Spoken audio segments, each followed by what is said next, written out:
You do the intro. You do the intro. Hi guys, it's Ratchet5 here today with Random8127, and this is 1 year later. Our Ratchet and Clank. And this is Alex. Yeah, this is Alex. Yeah. Anyway, so where have we been? You might ask. Well, at the moment we were in Veldin orbit. Now we're in Veldin, but actually, where we actually been? Yeah, we're just flying around. We got stuck in orbit. Yeah. Yeah, it's a bit hard to get from the orbit to the actual ground, so it takes a while. We have to rebuild a spaceship, and yeah, but no, we've been Yeah. we've been trying to actually am I allowed to say things? Yeah, of course I am.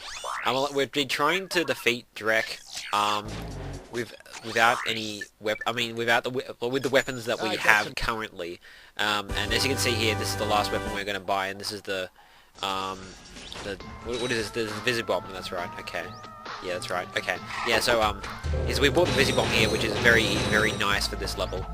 But we've been trying to defeat Drek with the weapons that we currently have, and we've kind of failed. So yeah, and by the controls camera settings earlier, you're a hardcore fan of Ratchet and Clank Society. Who do you reckon's playing? I can't even remember who's playing actually. Oh, yeah, well, because we recorded this like at least 8 months ago. Yeah, this was I could probably get I can get when this is ripped. I can't actually get when this is recorded though. So, but this was recorded like ages ago when obviously doing we're doing actually live recording right now of our voices over the video. We're actually playing no, but we're not.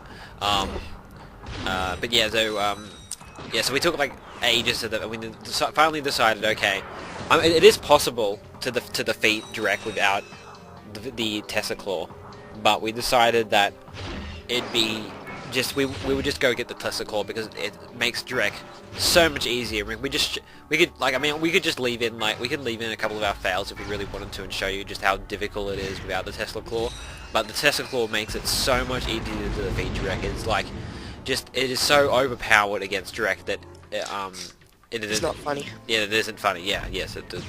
Excuse the cliche term, but yeah.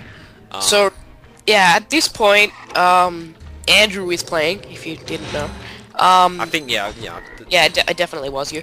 And this is actually 6 months before the next two sort of chapters of the video. I don't know what to call them. It'll be more than 6 months. We recorded this like April last year or something. Okay, yeah, well, it's been over a year. It's been like, what, 14 months? Yeah, probably something like that. So, I mean, it's mainly my fault because I just haven't been bothered to do things. I'm not bothered. A couple of months ago, I lent Alex my PS2 and the memory card to try and like record. PS2, just your game. Oh, and my game. Oh, okay. So game and memory card. Yeah, not my game and memory card and my easy cap. And I tried to get Alex to record him defeating Drek. And I just kept failing. Yeah, because I couldn't be bothered. Without the Tesla Claw, and Alex couldn't do it.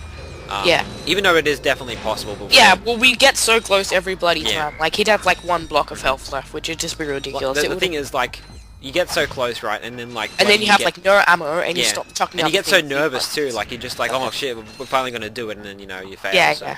But it is like, I mean, I'm sure a lot of people, like, if they're experienced in Ratchet and Clank, they can do it, but I mean, we're not like yeah, well, we're experienced enough, but I just think we're not bothered. No. We both of us haven't really played Ratchet and Clank 1 as much as the other guys. Yeah, and mainly because just the poor, like, it's not physically as fun to play. Like, it's got a good story. Yeah. I don't care about the graphics. Don't get me wrong. But I just care about the fact that the gameplay is just frustrating in a way. Yeah. It's not bad gameplay. It's just once you're used to the other Ratchet and Clank, it makes it a whole lot harder. Ratchet and Clank 2 is like, I reckon like there were definitely things in Ratchet and Clank 1 which I really like. Like a lot of like just like Trespasser. Trespasser. Yeah, I guess they're okay, but like things like the I guess like I don't know, just some very like charming thing about Ratchet and Clank 1 that kind of Ratchet and Clank 2 and 3 just doesn't have. I can't really explain it very much, and I guess it's incredibly subjective, but obviously, Ratchet and Clank 2 and 3 I do prefer a lot to Ratchet and Clank 1, even though I mean, that's mainly also just because they're more physically fun to play. Yeah. Because they have nice sort of gameplay. Yeah. They have the gameplay where it pauses it for you when you use your quick select. You can throw your wrench and then run away. You can jump when you're on the magnet boot ramp. Yeah, yeah. Like, I think Ratchet and Clank 1 kind of, it has a different atmosphere to Ratchet and Clank 2 and 3. Ratchet and Clank 1 is a bit more dark and a bit more dull, and kind of like in a way that kind of like makes it its own spice to the series. Yeah, it kind of like in a way like it makes it like not as good, but in a way like it gives like a nice atmosphere to it that Ratchet and Clank 2 and 3 did. Ratchet and Clank 2 and 3 definitely a game you play for the storyline more than the gameplay. Oh, I guess you could call it that, but yeah, like it's definitely like the actual like combat, like the weapons and stuff. All that is much better in Ratchet and Clank 2 and 3. But like a lot of other things, like I think like are quite good in. I guess Ratchet and Clank 1 must be a bit more challenging because you don't have the gun upgrade, so you can't get like the first gun and upgrade it and be able to beat the last boss with the first gun in a way. Yeah. Oh yeah. Yeah. Yeah. Yeah. Oh yeah. Which, yeah, the gun upgrading system, I absolutely love that. Yeah, yeah, exactly, yeah. I was about to say something, but I forgot what I was going to say, bloody hell. Oh, well, I know there's something also I would like to mention. Ratchet and Clank 2 and 3, they're a bit more fast-paced than Ratchet and Clank 1. Ratchet and Clank 1, like, it has a lot of slow challenges, like, you have to go through level quite slowly, and it's, like, very strategic, especially at this level. Yeah, like, holding onto that ledge for, like... yeah. A few seconds more than you should, but whatever. Yeah, and like, I mean, in some ways, like, I kind of like how it's very, like, it's kind of, like, laid back. It just feels very laid back, which, like, fits with Ratchet's personality in, like, the first game. It's kind of like, you sit back, you plan out what you're gonna do. A lot of the challenges, a lot of, like, the mini-games are very slow, and you have to, like, slowly work out, like, how you're gonna do it. Where Ratchet and Clank 2 and 3, it's more like... Let's get a gun, shoot some stuff, and go through, Yeah, exactly, yeah. So, like... I guess that's what I find kind of, and apart from the dark atmosphere of Ratchet and Clank 1, those are the kind of things that I find like kind of charming about Ratchet and Clank 1. But I mean, Ratchet and Clank 2 and 3 are much better, as I said. But yeah, Veldin is definitely like I don't know. It's a challenging level. Yeah. Do you reckon this or the previous level is the most challenging level, like the Calibro 3? No, I definitely reckon this. Oh, okay, yeah. Well, mainly because there's like, what, 2 checkpoints in the whole level? Oh yeah, yeah. Well, I remember playing this when I was first playing Ratchet and Clank 1 back in, I think it was like 2005. What the hell are you doing? I don't know. Yeah. Sorry, I've been sick, and if you didn't watch the update video, you probably wouldn't know that. I'm not sure if I mentioned it. I think I did. Yeah, you don't need the Devastating and Visibomb to get through this level, but that's...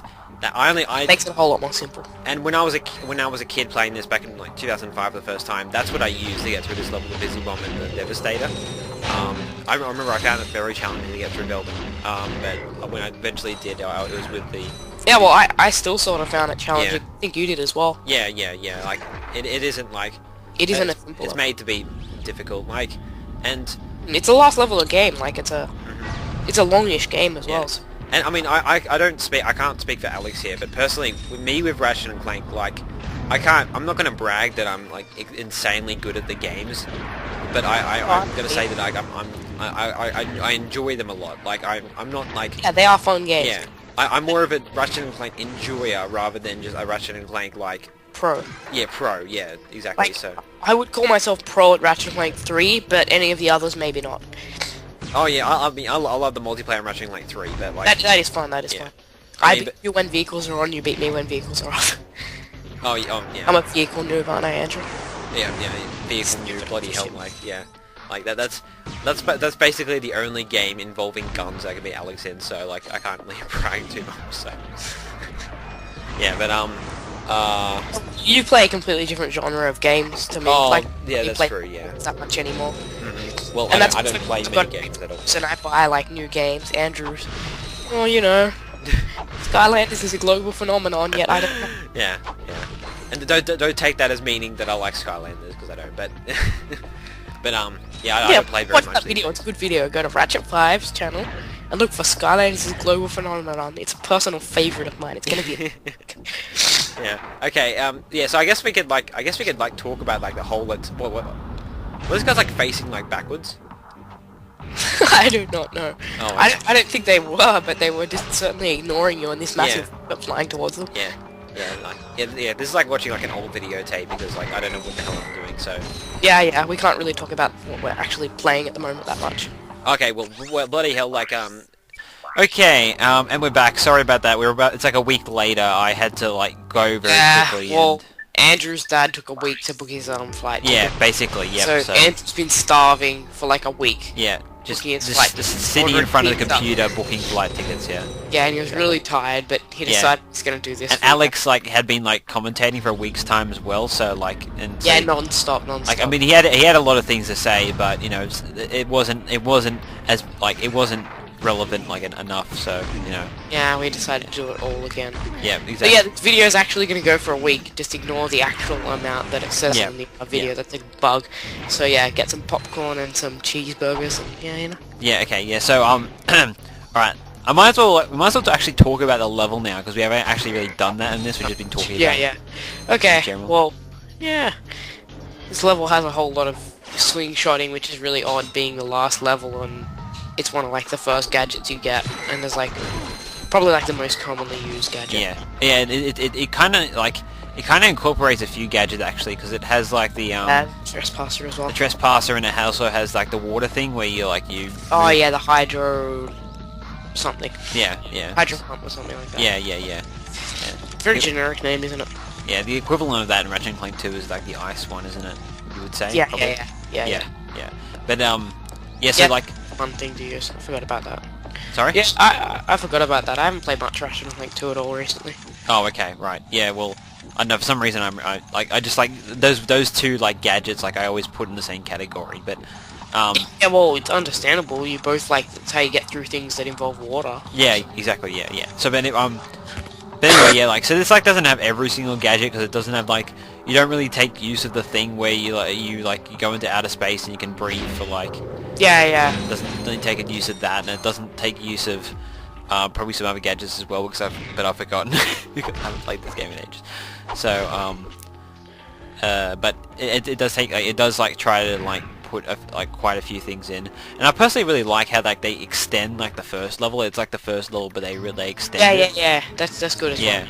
Yeah. It gives you a feel of like it's sort of like continuing story rather than just like do this. It gives you a feeling like they're actually in the same universe. I guess like the thing is about this like is you would think that you know if Ratchet just stayed on Veldin, then you know Drek would have met him again, but I mean that's not true because the reason that Drek went to Veldin was because of Ratchet. So so you can't really say that, but like it's interesting to say that like you know.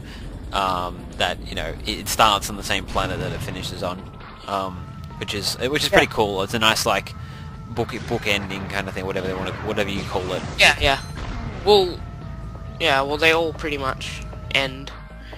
Not where they start, but they all end with him going back to Veldin and retiring. Not retiring, but yeah, you know. And what do you mean? What do you mean the old? Well, I mean, but like at the end of Ratchet and Clank 2, he's like, "Oh, I'm happy to have a relaxing holiday." Oh yeah. Thing. And then in the opening cutscene in Ratchet and Clank 3, they're like playing video games on Veldin, and it looks completely different because it's a few years later. Oh yeah, they go back to Veldin. Yeah. Graphical improvements. Yeah. Well, I don't know. I just found something really interesting how they extended Veldin when I was a kid. How they they instead of like doing this all new level, they just made like the first level longer. Like I just found that. Yeah. And like obviously the settings change, like the bit more dark and a bit more enemies and enemies, not just little like what are they saying, crabs or something. Yeah. Right. Yeah. Well, let's talk about the enemies as well. Like these guys with the guns, that you saw them in like the Kalibo 3, and I think they're also in Core 2 as well. And they're pretty much like Drek's bodyguards or something like that. Yeah. And just like droids that Drek has working for him, robots, whatever you want to call them. I think we've already talked about them, so we don't really need to talk about... Actually, I think we've talked about all the enemies, I don't know, but like, whatever, just this level's annoying because it's got a ton of them. And you have to take it really, really slow. Yeah, but I think like all that is over now, like I think that now it's just... Yeah. go well, into the... You might have seen before, I think we missed like a couple of bolt crates, or like just bolts just left lying there. And yeah, that's one of the reasons why we have to, later on in this video, go back and grind for 40,000 bolts to get a decent weapon to beat Drek with. Yeah, I think we put that in the video just before we beat Drek, was that right? Yep. Yeah, so we'll show that. But, yeah. But yeah, that was the most efficient way that I found to use, and I think... Yeah, in the week that I was recording, I think I spoke about that, but I don't think I've spoken about it to this point. Yeah, exactly, yeah, it's a bit confusing. But, yeah, so this little bit here has got like a bit of a giant Clank bit, and then... Yeah, well, yeah, this is... What I find, I was really complaining about this, I think. Like, it's ridiculous how slow Clank walks. Yeah. His size, and like, it's a lot better than like Ratchet and Clank 2 and 3, how you do those massive jumps and stuff. It's like a whole lot... Yeah, exactly. It's a lot more fun to play Clank. Like, Clank is really, really boring in Ratchet and Clank 1. Yeah. Like, his movements are so, like, they don't feel fluent. Yeah, well, Clank's always been pretty boring. He wasn't as boring in Ratchet and Clank 3, but Ratchet and Clank 1 and 2, he's just like the Clank levels, they're just kind of slow. I mean, obviously Ratchet and Clank 2's ones are better than number 1, but, it wasn't until Ratchet and Clank 3 where they actually got really good, and okay, we're going to get you're showing everyone what the bolts thing is. Okay, yeah, so at this point, it's not hard. I forgot the planet's name already, because it's... Core2, yeah. So it's pretty much, you just enter the planet, and swing shot across, and you go to the right. You should have already gone through here by this stage. It's easier to come back and do it, because there's like... Actually, I don't know. Yeah, because you don't have all the cutscenes of the Giant Clank thing. But you can do it the first time you come here, I guess. And you just turn into Giant Clank, wander down here. Each of those guys give like, I don't know the exact number, but a couple of hundred bolts. And that is the most efficient way that I found to get bolts. So these like big robot guys, and it's not hard at all. Like, as you can see, I got hit like a couple of times on all there. Yeah, Alex is like only showing the end of this because obviously he did this a few times. But yeah, well, this is like one run of it. I did like maybe like 30 runs of it. I think you get around 1k bolts per run. Yeah, well, okay, well, so I mean, it's mainly my fault because I did this like again when I think I've talked about this last like recorded this week ago, but back in like the stream I had called All for One Wars, I played Ratchet and Clank 2, and my main problem is that I didn't have any good weapons at the end of the game because I didn't get to collect bolts along the way. I kind of just rushed the game, didn't get bolts on the way, and I think I did the same thing with this game.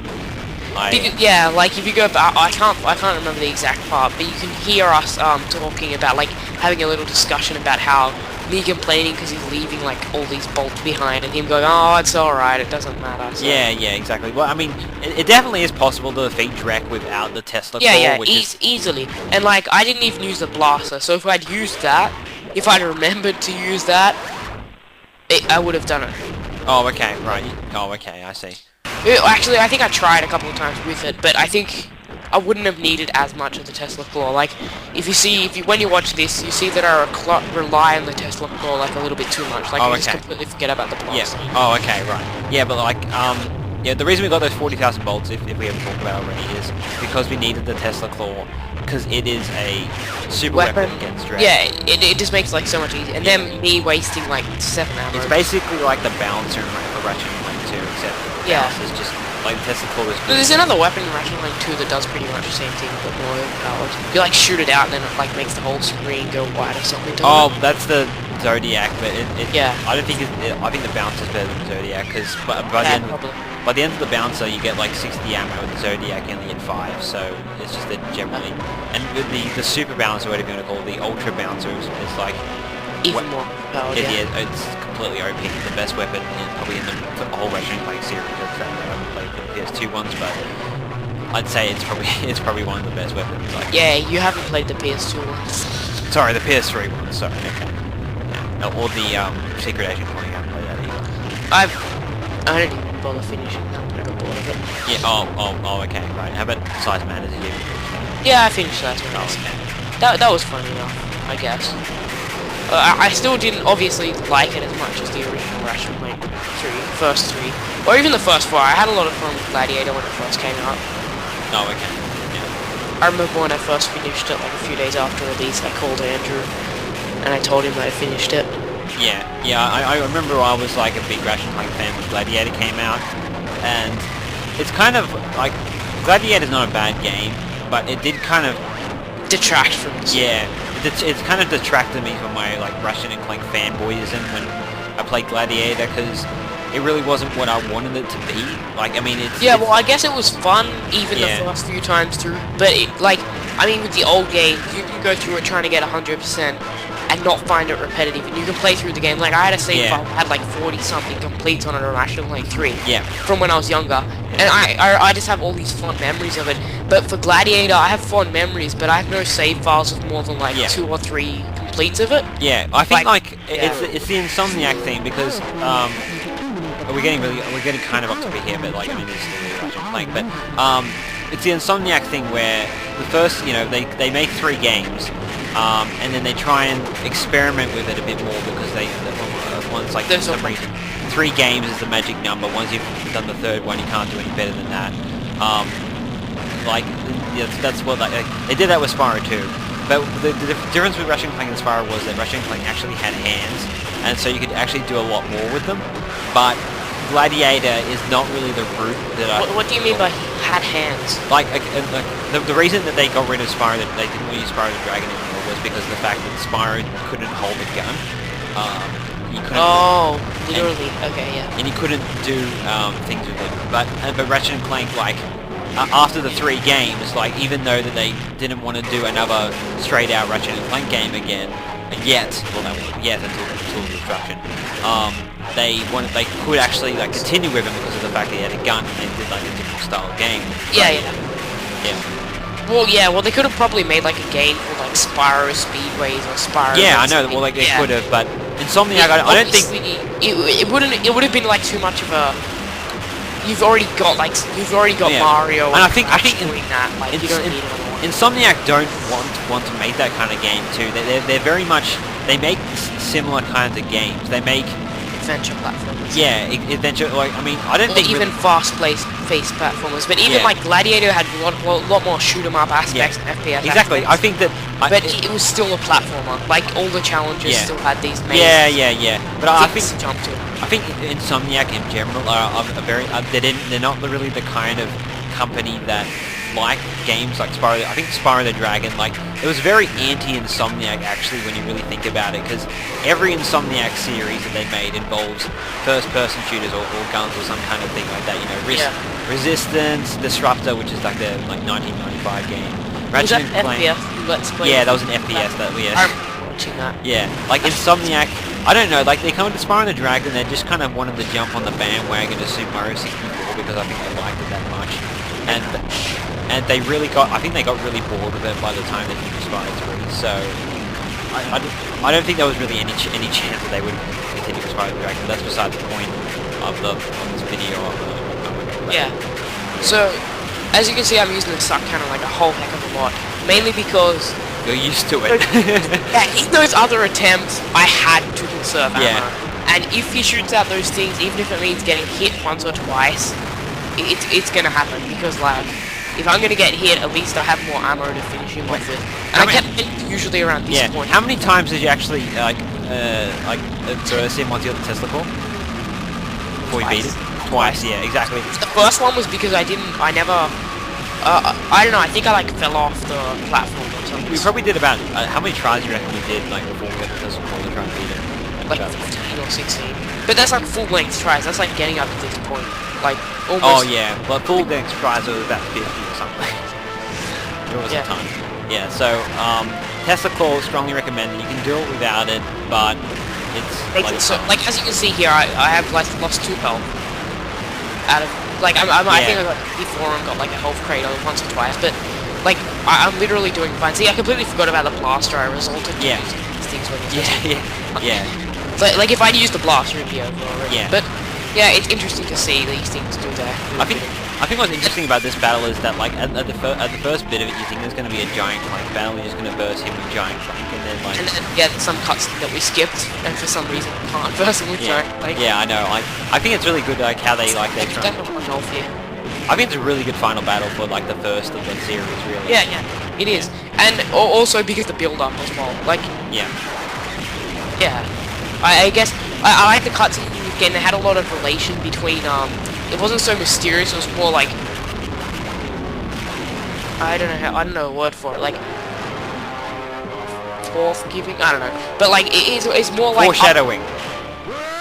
Foreshadowing. I don't know, something like that. But like you have arguments between Drek and Ratchet, or conversations, and you have the relationship between Ratchet and Quark, and then Quark betrays him. Like you actually see that. But in the other ones, it's sort of like figuring out who's behind something. Oh yeah. So that's one major difference in the story. Is like I don't think there's another one like this where you know who the enemy is. Like Quark at the start, you think he's going to be a good guy though. So in that way, it is.